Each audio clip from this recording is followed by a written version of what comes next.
केवल मुसलमान ही नहीं, हिंदुओं का एक बड़ा तबका, दलितों का बड़ा तबका, आदिवासियों का बड़ा तबका, हम एक बहुत अंधकार के दौर से गुजर रहे हैं। अब वो बाबरी मस्जिद एक जगह उन्होंने उसको तोड़ के वहां राम मंदिर बनाने की शुरुआत कर दी है। अनैतिक काम, इमोरल काम हुए थे, उसके कारण औरंगजेब ने उसको तोड़ने का आदेश दिया।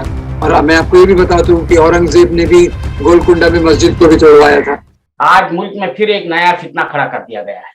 अब ये फितना कितना जोर पकड़ेगा और इसकी कितने असरात मुरतब होंगे, ये तो आने वाले वक्त में ही उसका पता चलेगा। लेकिन सुप्रीम कोर्ट ने जिस तरह का फैसला दिया है ज्ञानवापी मस्जिद के हवाले से, कि वो जो शोकाल जो शिवलिंग है जिसको बताया जा रहा है, उस एरिया को जो है मुकफ्फल रखा जाए, उसको प्रोटेक्ट किया जाए और नमाजियों को वहां पे रोका जाए।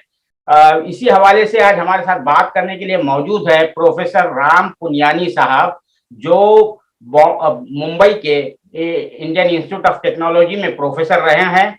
वो पेशे से डॉक्टर भी हैं, लेकिन उनका खास मैदान जो है, उनका जो फील्ड ऑफ वर्क है, इस वक्त जो फील्ड ऑफ वर्क है वो कम्युनल हार्मनी है।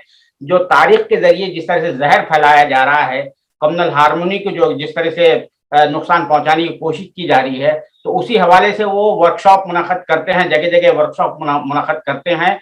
प्रोफेसर राम पुनियानी साहब को इस और मज़ामीन भी लिखते हैं, वो एक ऑथर हैं, कई किताबें उन्होंने लिखी है। इसके अलावा उन्हें जो है वो हर जो भी इस तरह के मौज़ूआत होते हैं कम्युनिज्म के खिलाफ, वो उसके खिलाफ जो है अपने मज़ामीन लिखते हैं। बहुत ही उनके मज़ामीन में, उनके जो आर्टिकल्स में एक डेप्थ होता है, एक वजन होता है। उन्होंने अभी हाल ही में ताजमहल के बारे में भी, जो ताजमहल की कंट्रोवर्सी खड़े करने की कोशिश की गई थी, उसके बारे में भी एक मजमून लिखा है। और ये जो जिहाद कर रहे हैं फिरका परस्ती के खिलाफ, तो इस सिलसिले में उन्हें जान से माल डालने की धमकियां भी मिलती है। कई मरतबा उनको जो है तो फोन आते हैं, मुख्तलिफ किस्म की धमकियां दी जाती है, लेकिन उसके बावजूद वो मैदान में पूरी जो है तुंदही के साथ डटे हुए हैं और अपना काम कर रहे हैं और कम्युनल हार्मनी पैदा करने की कोशिश कर रहे हैं। तारीख को जो डिस्टॉर्शन किया गया है, तारीख को जो मस्त किया जा रहा है, वो उसकी जो है हुलियों को दोबारा बेहतर करने की कोशिश कर रहे हैं और अपने वर्कशॉप में यही चीजें बताते हैं। तो इसी मैं ज्ञानवापी मस्जिद के सिलसिले में जो सुप्रीम कोर्ट का जो डिसीजन आया है, आज जो डिसीजन आया है, उसमें ये कहा गया है कि protect Shivling area but don't stop नमाज से सुप्रीम कोर्ट। यानी ये वही मामला हुआ जो पूरे कदोकाल है, वो जो टैक्टिस है बाबरी मस्जिद में, जो बाबरी मस्जिद के हवाले से जो टैक्टिस इस्तेमाल की गई थी, पूरा वही उसका एक हम शक्ल नजर आ रही है। तो सबसे पहले प्रोफेसर राम पुनियानी साहब, आपका हमारा इस प्रोग्राम में, सालार के इस प्रोग्राम में आपका इस्तकबाल है, खैर मकदम है। आप मोहताज तारुफ नहीं है, लेकिन बहुत से कुछ नए नाज़रीन होते हैं, उस वजह से मैंने कुछ आपके ताल्लुक से बातें पेश की है। तो ये जो सुप्रीम कोर्ट का, मैं बात यहीं से आगाज करता हूँ, सुप्रीम कोर्ट ने जो रूलिंग दी है आज, उसके बारे में आप क्या कहेंगे? देखिए, पहली बात तो थोड़ा सा इसका बैकग्राउंड समझना जरूरी है। आपको याद होगा कि जब बाबरी मस्जिद को शहीद किया गया, तो उस समय ये सब लोग जो जमा हुए थे वो नारा दे रहे थे, ये तो केवल झांकी है, काशी मथुरा बाकी है। और मतलब उनके प्लानिंग में ये शुरू से था कि अभी हमने बाबरी विवाद खड़ा किया है, इसको गिरा रहे हैं, और इसके बाद ये दो मस्जिदों को गिरा के हम अपनी राजनीति की रोटियां सेकते रहेंगे। एक और बात बहुत महत्वपूर्ण है, वो याद रखना ये है कि इसके थोड़ा पहले 1991 में, 1991 में places of religious worship act, religious worship act, ये पार्लियामेंट ने पास किया था, जिसके हिसाब से कि 15 अगस्त 1947 को जो हमारे धार्मिक स्थलों की स्थिति है उसमें कोई बदलाव नहीं किया जाएगा, और इसको जो बदलने की कोशिश करेगा वो अपराधी होगा, उसको सजा दी जाएगी। ये दो चीजें हमें बैकग्राउंड में रखना चाहिए। और इसके चलते जो अब ज्ञानव्यापी मस्जिद का आपने देखा होगा कॉरिडोर, काशी कॉरिडोर बनाया, हमारे प्रधानमंत्री जी ने बड़े शान से उसका उद्घाटन किया। और उसके बाद अब ये जो पिटीशंस फाइल की गई है, एक तो कि भाई ये एक मंदिर था और उसमें उसको तोड़कर मस्जिद बनाई गई, ये जो इस प्रकार से जारी किया गया, तो कोर्ट ने इसको जो एंटरटेन किया उसमें एक थोड़ा सा बड़ा सवालिया निशान लगता है। अब आप कोर्ट जब इसमें इंटरवीन कर रहा है तो क्यों कर रहा है? हमारे पास 1991 का कानून है कि धार्मिक स्थलों में कोई बदलाव नहीं होगा, तो आप उसमें वीडियोग्राफी करेंगे, आप उसमें जांच करेंगे, उसका मकसद क्या है? अब मकसद तो पहले सोचना जरूरी है। अब कोर्ट तो बहुत समझदार होते हैं, ज्यादा ज्ञान रखते हैं। ये कानून उनकी नजर से छूट गया क्या 1991 का? ये मेरा पहला सवाल है, क्योंकि ये सवाल अगर आप सामने रखें तो कोई भी कोर्ट कहेगा भाई अब जो ये मस्जिद है तो मस्जिद है, मंदिर है तो मस्जिद है, मंदिर है तो मंदिर है, उसको उस प्रकार से रहने दीजिए। तो ये जो चीजें हो रही हैं, इसके पीछे जो अभी अब देखिए, अब वो जो दिखाया जा रहा है कि ये शिवलिंग है। अब शिवलिंग का जो सरल स्ट्रक्चर होता है, मैंने जो कुछ वीडियोस पे उसके फोटो देखे हैं, तो शिवलिंग देखिए आप, ऐसा राउंड होता है और ऊपर से उसमें कोई छेद नहीं होते, और उसके चारों तरफ जो बनावट होती है वो नीचे से होती है, बिल्कुल नीचे से होती है। अब ये स्ट्रक्चर कैसा है कि ये स्ट्रक्चर ऐसा खड़ा है, उसके चारों तरफ काफी बड़ी बाउंड्री बनी है, और उसके ऊपर कुछ छेद दिखते हैं, जो उतना मैं देख पाया। अब शिवलिंग तो ऐसे होते नहीं है, तो कोर्ट ने तुरंत ये फैसला लेकर कि ये शिवलिंग है और यहाँ पर बाकी सब रोक दिया जाना चाहिए। मेरे ख्याल से ये थोड़ी सी जास्ती हो रही है, और इसमें जो इंसाफ है, इंसाफ को पूरी तरह से देखना चाहिए, इंसानी नजरिए से, कानूनी नजरिए से उसको देखा जाना चाहिए, तो कुछ अलग प्रकार के निष्कर्ष हमारे आ सकते हैं। तो अभी तो यही मैं कहूँगा कि भाई कोर्ट को पहले तो ये जो पूरा इंस्पेक्शन की टीम है उसके बारे में एक सवालिया निशान खड़ा होता है। दूसरा, इंस्पेक्शन की टीम कैसे होती है, आर्कियोलॉजिस्ट की क्या रिपोर्ट देता है, उसकी जरूरत है क्या, जरूरत है तो उसमें एक्सपर्ट कौन होते हैं, तो उसके हिसाब से चीज करना चाहिए। ये तो अभी मेरे ख्याल से काफी एक दबाव के अंदर, प्रेशर के अंदर इस प्रकार की बातों को कहा जा रहा है, जो मेरे ख्याल से हमारे कॉन्स्टिट्यूशन, आइन के हिसाब से नहीं है, और जो हमारे देश के लिए भी ठीक नहीं है।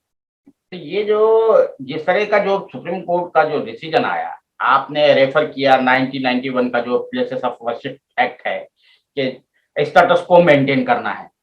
15 अगस्त 1947 से पहले की जो पोजीशन की, जो भी इबादत गाह, जिसकी भी इबादत गाह, जिसके भी बारे में कोई कंट्रोवर्सी है, उसको रखना है, स्टेटस को मेंटेन करना है। ये जानते हुए भी जो है इसको इंटरटेन करना ये सुप्रीम कोर्ट का, तो कहीं ना कहीं ऐसा तो नहीं लगता है कि जैसे जो राहुल गांधी कह रहे थे कि ये इन्होंने अपने लोगों को पुश कराया है, इंस्टीट्यूशंस में पुश कराया है अपनी आइडियोलॉजी को जो है तो इम्प्लीमेंट करवाने के लिए, तो कहीं कुछ ऐसा लगता है क्या आपको?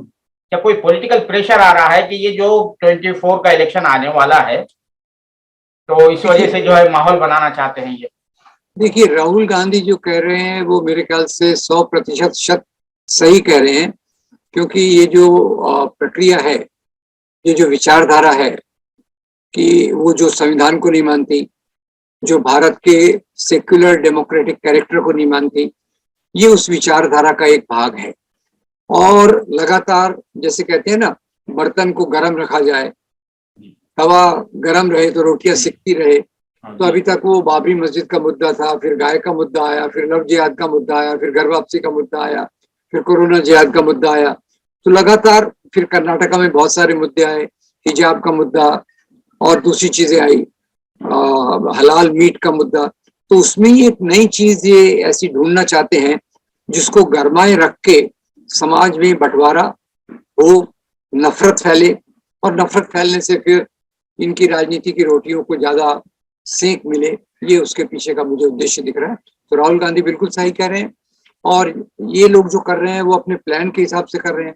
उनके तो प्लान में था ही कि एक के बाद एक ऐसे मुद्दों को आप लेके गरमाए रखो, ताकि इनको जो चुनाव में सफलता ज्यादा मिले। अब आप देखिए 1990 में इनके कितने कम एमपीज थे, और जैसे जैसे बाबरी मस्जिद का मुद्दा बढ़ते गया, इनकी सीट्स बढ़ती गई। अब वो बाबरी मस्जिद एक जगह उन्होंने उसको तोड़ के वहां राम मंदिर बनाने की शुरुआत कर दी है, तो कोई दूसरा मुद्दा चाहिए जिसके आधार पे ये चुनाव में सफलता प्राप्त कर सकें, ऐसा मुझे लगता है।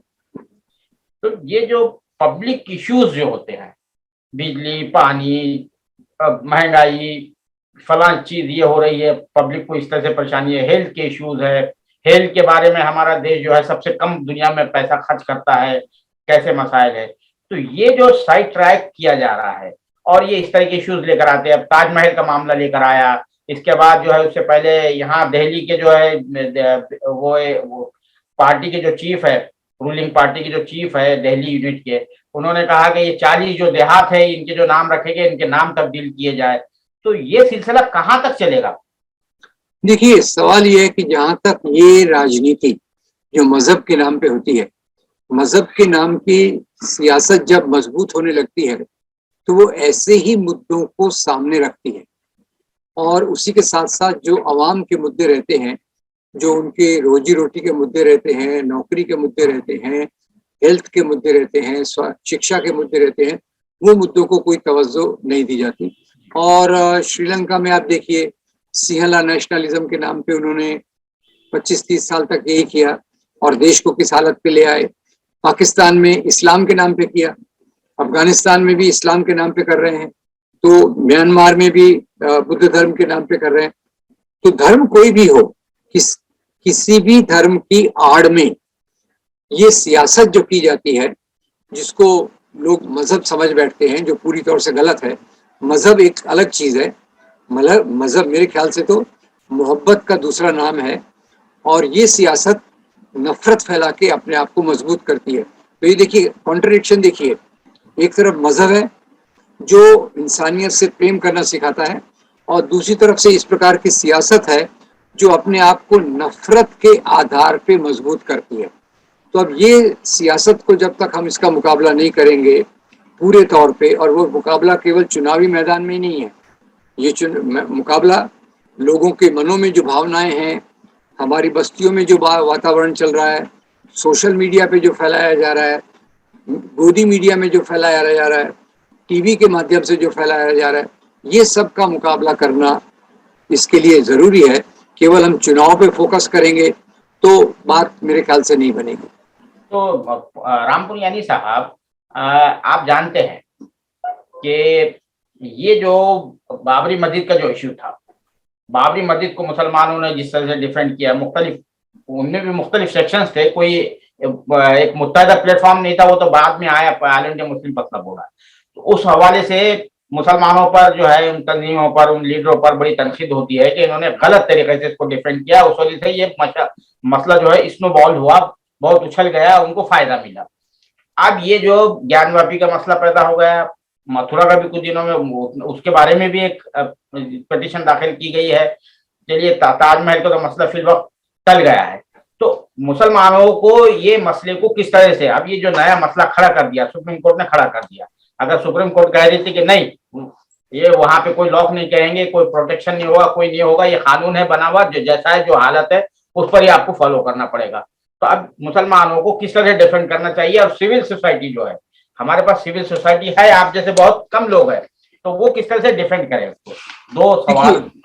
मुझे लगता है कि बाबरी मस्जिद के समय मुस्लिम कम्युनिटी के अंदर से भी भावनाएं बहुत बढ़ाई गई और मुझे लगता है कि ऐसे मुद्दों का मुकाबला हम भावनाओं से नहीं कर सकते, इमोशन से नहीं कर सकते, क्योंकि इमोशंस में हिंदू राइट विंग के इमोशंस का पावर बहुत स्ट्रांग है।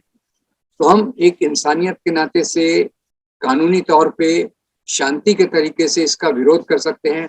समाज में इसके बारे में खलबली पैदा करना, एक इमोशंस पैदा करना कि हम ये क्या होगा वगैरह, वो मेरे ख्याल से हमारे लिए नुकसान में होगा, किसी भी कम्युनिटी के लिए नुकसान में हो सकता है। हो सकता है आप एक काम कर सकते हैं, हम लोग एक काम कर सकते हैं कि एक चेन हंगर स्ट्राइक करके प्रोटेस्ट करें और उससे ज्यादा अपने नवयुवकों को कंट्रोल में रखें कि हम किसी प्रकार की भी रिएक्शन देंगे, ये याद रखें, मेरी समझ ये है, हम स्ट्रॉन्ग रिएक्शन देंगे तो भी फायदा उनका है। ये हम आप बाबरी मस्जिद से हम यही सीखे हैं कि हमारी रिएक्शन स्ट्रांग रही तो उसका और फायदा लेकर और मुस्लिम कम्युनिटी का नुकसान होगा। तो कानूनी तौर पे लड़ाई लड़नी चाहिए, ऐतिहासिक तौर पे अपने प्रमाणों को सिद्ध करना चाहिए, एक कमेटी बना के उसकी पूरी सच्चाई को समाज तक ले जाने की कोशिश करना चाहिए।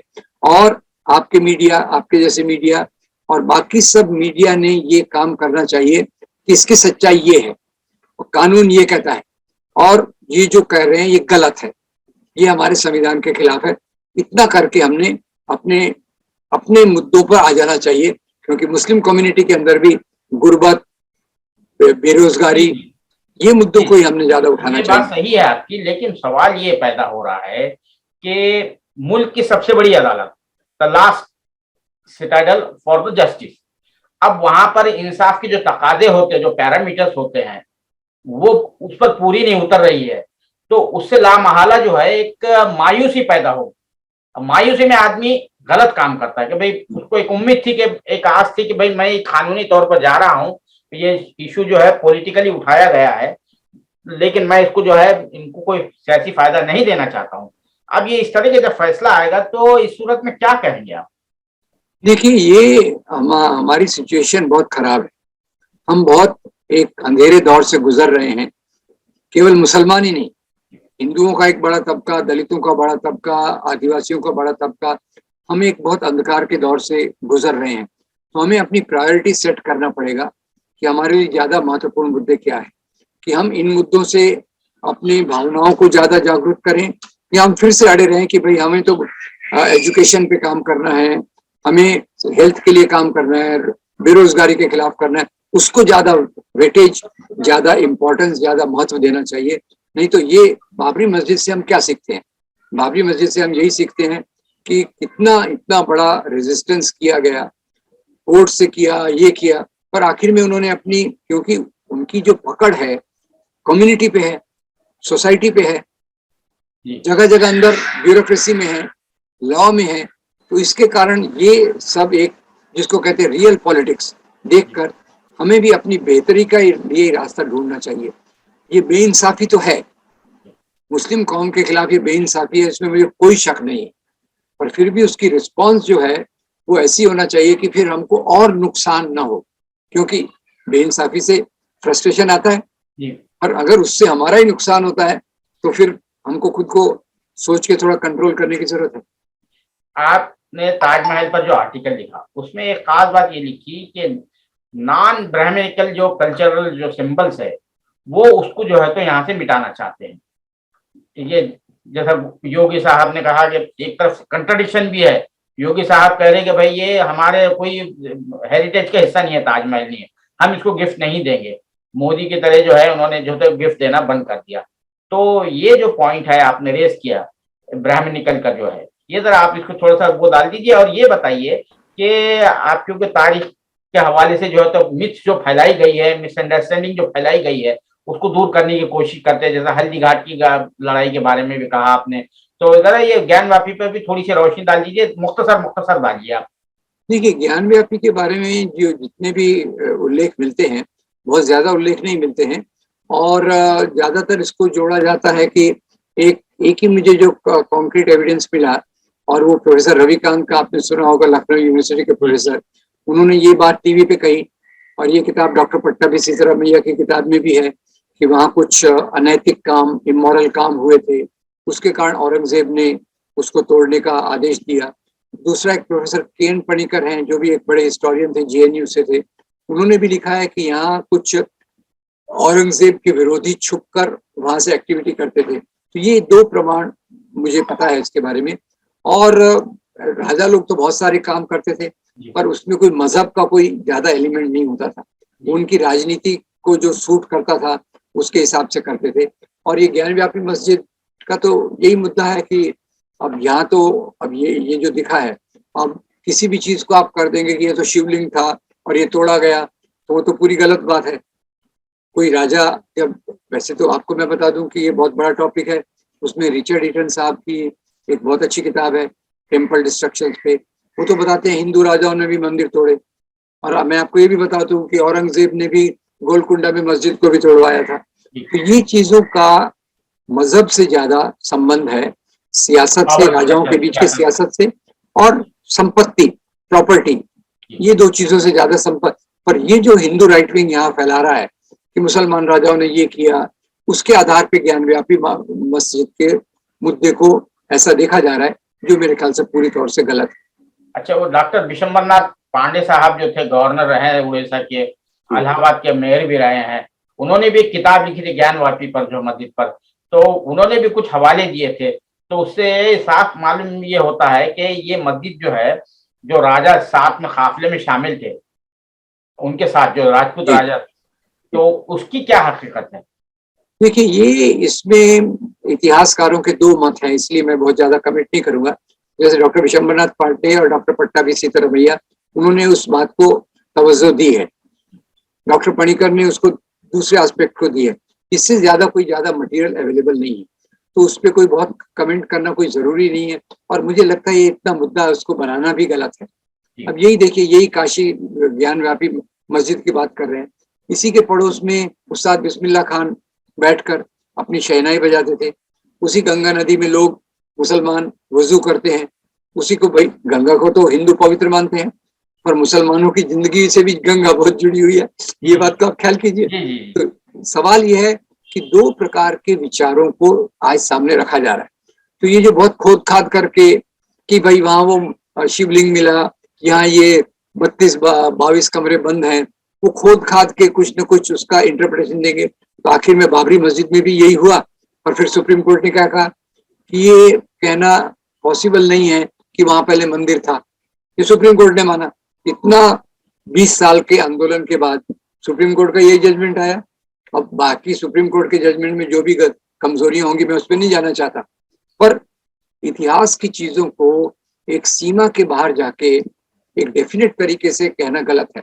इसके लिए हमें सोच लाना पड़ेगा कि राजा लोग राज्य क्यों करते थे, सत्ता संपत्ति के लिए या मजहब के लिए। और वो एक बार हमारी क्लियर हो गई तो फिर हम इन मुद्दों को ज्यादा इंपॉर्टेंस, ज्यादा महत्व देने की कोई जरूरत नहीं है। अब औरंगजेब ने एक जगह मंदिर तोड़ा होगा, दूसरी जगह मस्जिद भी तोड़ रहा है, और तीसरी जगह डॉक्टर विशंबरनाथ पांडे की आप बात कर रहे हैं, तो विशंबरनाथ पांडे जी की एक और किताब है जिसमें वो औरंगजेब के फरमान को उन्होंने जमा किया कि उन्होंने कितने मंदिरों को दान दिया। अब ये इसका आप क्या करेंगे, सब मिला के देखें तो सच्चाई आती है। अगर आप पूरी तौर से आपने दिमाग बंद करके रखा है तो मुश्किल है, पर आप दिमाग खुला करके सोचें तो बात क्लियर हो जाएगी कि इसका मजहब से कोई लेना देना नहीं है, ये एक दूसरा सियासी मामला है। तो ये सुप्रीम कोर्ट ने खुद ही फैसले में कई मतलब अपहेड किया, वो 1991 का जो वर्शिप एक्ट है। अब उस सुप्रीम कोर्ट जो आज का जो फैसला है, वो अपने फैसले को ही जो है तो यानी इसके माने किए हुए कि रद्द करना है, उसको जो है रिजेक्ट करने के जैसा है।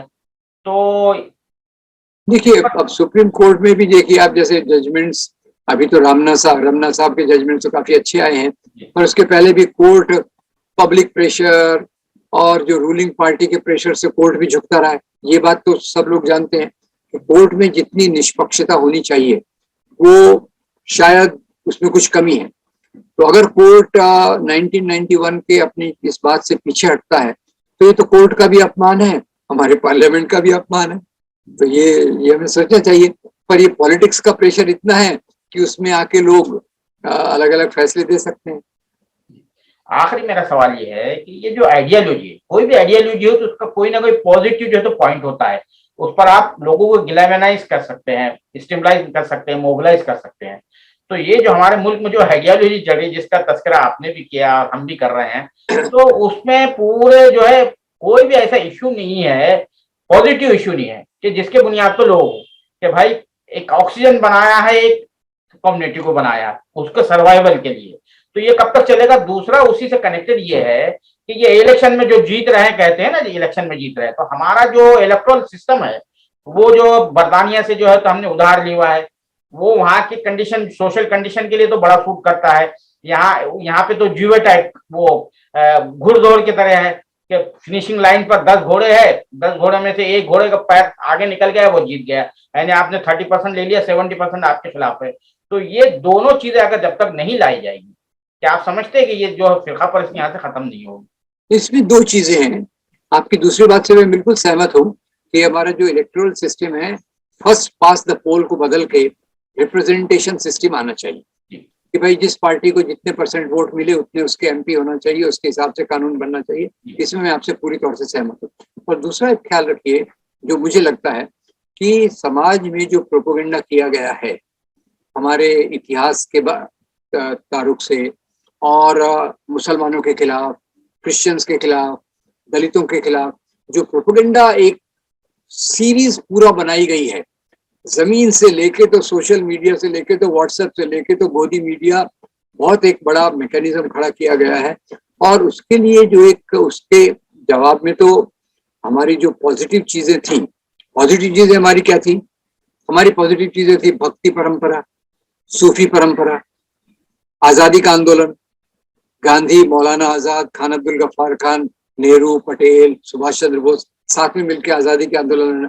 ये हमारा पॉजिटिव नैरेटिव जो है, इसको हमको समाज में गहराई से ले जाना चाहिए। तो मैं आपकी बात से पूरा एग्री करता हूँ कि प्रोपोर्शनल सिस्टम ऑफ रिप्रेजेंटेशन आना चाहिए। वो कैसे आएगा? बिल्ली के गले में घंटी कौन बांधेगा, वैसा मामला है। और जहाँ तक सोसाइटी में बात करने का सवाल है, तो उसमें आप जैसे लोगों का बहुत रोल है कि हम इन बातों को किस किस तरीके से समाज में फैला सकते हैं।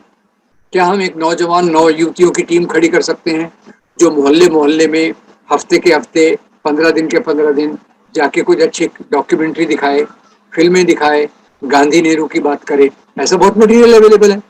जो जैसे श्याम बेनेगल का मैं सीरियल देखता हूँ, भारत एक खोज, देखिए आपकी इतिहास की समझ बदल जाती है। और उसमें एक जो गंगा जमनी तहजीब जिसको आज ये बदनाम कर रहे हैं, उसका एक बहुत अच्छा रूप मिलता है। तो हमारे लिए बहुत बड़ा काम है, आपके जैसों के लिए, हमारे जैसों के लिए, और जो भी चाहते हैं कि देश में जमहूरियत बनी रहे, प्रेम मोहब्बत बना रहे, हमारे लिए बहुत बड़ा काम है। एक उस नैरेटिव को के ऊपर जो धूल जम गई है, सूफी, भक्ति, नेहरू, गांधी की परंपरा पे जो धूल जम गई है, उसको वापस समाज में प्रस्थापित करना। वही मैं यही कह रहा हूँ, ये सियासत की वजह से हो रहा है, क्योंकि उनको पता है कि भाई हमारा पैर कहीं टिक नहीं सकता है, हमको फुट होल्ड नहीं मिल रहा है, तो क्या करना चाहिए। तो अब ये इसका जो है, यानी ये जो फिरका परस्ती जो बढ़ती जा रही है दिन ब दिन, इसका इलाज जो है, या तो आपने प्रोपोर्शनल सिस्टम कहा, या आप 51% की सीलिंग लगा दी कि विनिंग कैंडिडेट जो है कि उसको जो टोटल वोट पोल होंगे उसको 51% लेना है, तो उसको सब तबकों को साथ लेना पड़ेगा, मजबूरन लेना पड़ेगा। सही उसका रन ऑफ कर दिया जाए, तो कहीं जाकर इसका कुछ ना कुछ तो इलाज करना पड़ेगा, मुस्तकिल इलाज जो है। तो इस सिलसिले में, क्योंकि आप मैदान में है, मैदान अमल में फिरका परस्ती से लोहा ले रहे हैं, और ये सब कुछ हो रहा है सियासत की वजह से हो रहा है, देखिए पावर हासिल करने के लिए हो रहा है। अभी पहली बात तो ये है कि कांग्रेस, जैसे राहुल गांधी ने कहा, और बाकी जो पार्टीज इससे एग्री करती हैं, उन सबको एक अलायंस बनाने की जरूरत है। कॉमन मिनिमम प्रोग्राम जो हमारी जमहूरियत को ख्याल में रखे, आइन को ध्यान में रखे, कॉन्स्टिट्यूशन के आधार पे चले। एक ऐसा फ्रंट, सेक्युलर डेमोक्रेटिक फ्रंट बनाने की बहुत जरूरत है। और फिर उसके आधार पे चल के सिस्टम ऑफ रिप्रेजेंटेशन में बदलाव लाया जाए, और समाज में जो गलत धारणाएं फैलाई गई हैं उसका विरोध किया जाए। ये सब करना हमारे लिए बहुत जरूरी है। उसके बगैर हम ये चरित्र से उभर नहीं सकते। और जो उस रास्ते पे चल रहे हैं उनके हाल हम देख रहे हैं, पाकिस्तान में देख रहे हैं, श्रीलंका में देख रहे हैं, अफगानिस्तान में देख रहे हैं। तो हमारे सामने चॉइस क्लियर है, आपको किस रास्ते पे जाना है। आपको प्रगति करना है या इस अंधकार के इसमें लोगों को ढकेलना है। ये चॉइस हमारे सामने। बहुत शुक्रिया प्रोफेसर राम पुनियानी साहब अपने ख्यालात का इजहार करने का।